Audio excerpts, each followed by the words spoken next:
Hello, ladies and gentlemen. Jacob Licklider here, and we are back with the penultimate Doctor Who reaction for Series 14, Season 1, Season 40, depending on what you're calling it. This is The Legend of Ruby Sunday, written by Russell T Davies and directed by Jamie Donahue. Uh, yeah, these are usually not spoiler free. uh like I do go into spoilers, but this is what I'm going to have to go in, especially because, well, as an episode, The Legend of Ruby Sunday is quite literally 50 minutes of setup. Well, 45 minutes of setup. It doesn't actually hit the 50. And that means that this entire episode is one of those episodes where, I'm gonna be honest, it's going to come down to how Empire of Death does. As an episode, I could actually compare this most to Army of Ghosts, which was also a lot of setup, moving arcs forward.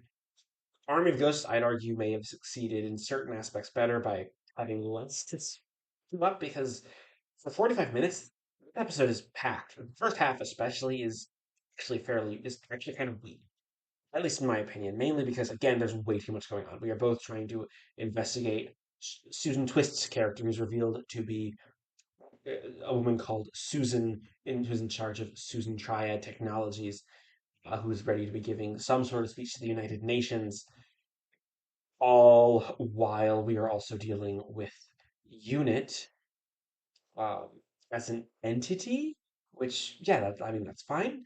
Dealing Unit, of course, also just dealing with then trying to understand Ruby's past with a VHS tape of CCTV footage near the church that Carla had hidden. And those two plot threads are really just sort of battling it out. Mainly because this is the episode where there's a lot of characters. We have the Doctor, Ruby, okay, Rose Noble, new characters, Harriet and Morris. Obviously, Carla, mm, a little bit from Cherry, Mrs. Flood, who is back, who is sinister and not actually revealed to what she is. I'm kind of on the fence about her being Susan, 'cause I think Susan might actually just be a red herring for this series, though.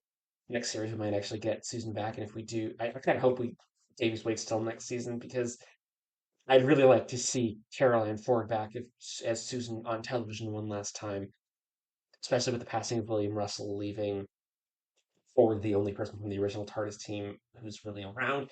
That's besides the point.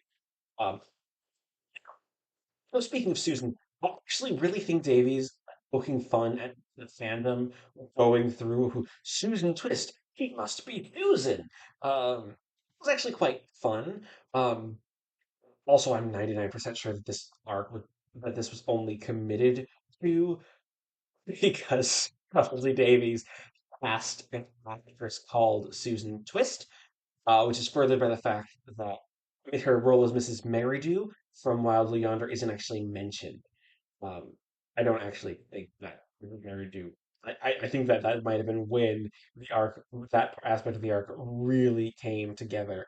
Um, but yeah, writing the two plots together, it's just a lot to juggle, and it doesn't quite do it very well until we get to the time window and actually start analyzing what happened on that Christmas Eve. That's where things actually start to unravel, and we find this creature, and we're building this fear. Something's been around the TARDIS for a long time that we haven't been able to see.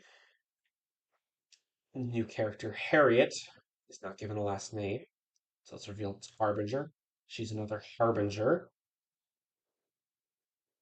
Susan Triad has been having bad dreams of her other lives. And the silky smooth voice of Gabriel Wolf appears to reveal that we're ending with Sutek coming back. Reimagined as part of the pantheon that Davies is playing with, which is actually quite clever. It's a clever way to disconnect it from Pyramids of Mars, so you don't feel like this is classic Who fan service. Because it partially is. I mean, they got Gabriel Wolf back. I mean, there was probably no doubt about that if they were going to bring back Sutek and Gabriel Wolf was still up for it, that they would do it because Davies worked with him before on Series 2 way back in 2006 as the Beast. and it's honestly it's great to hear Gabriel Wolf. He is fantastic.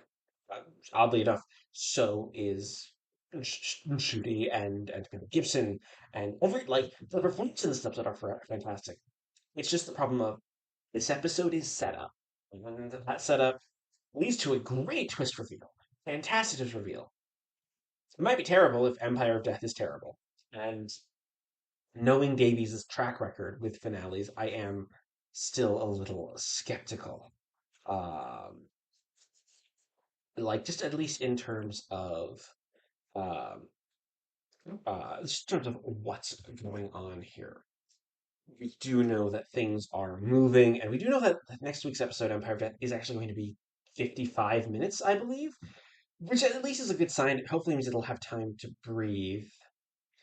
I'm still a little worried because, again, we have a lot of characters now. It does seem we might be able to completely, completely bring things closer together and tighten things up.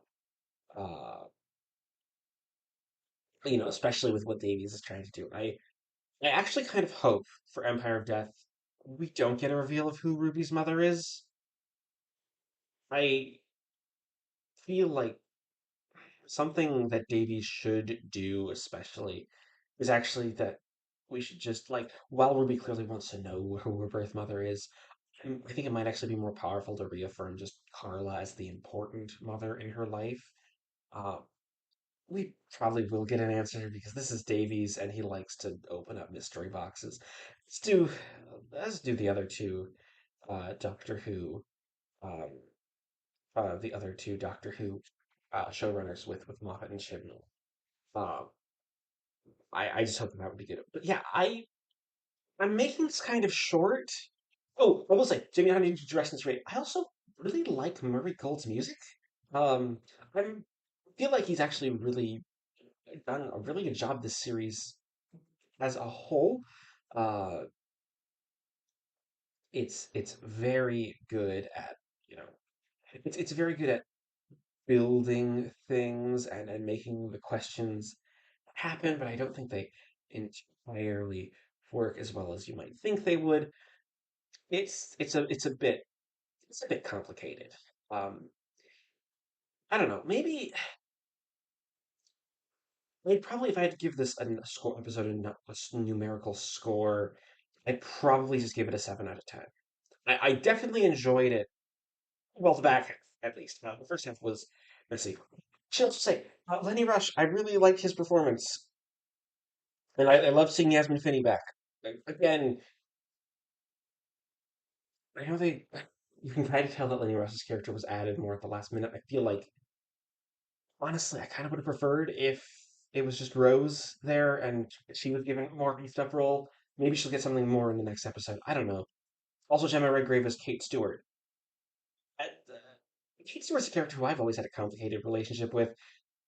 She was essentially created because Nicholas Courtney passed away, or she was implemented because Nicholas Courtney passed away. She's also a character from the '90s who is recruited. It's a whole thing. Because Doctor Who's weird like that. But I do think Gemma Redgrave actually got some really nice material to work with here. She also got really nice material to work with in Dot and Bubble and Giggle. So I'm very glad that Davies is actually fleshing her out because Moffat especially kind of made her this legacy character with no real meaning for herself.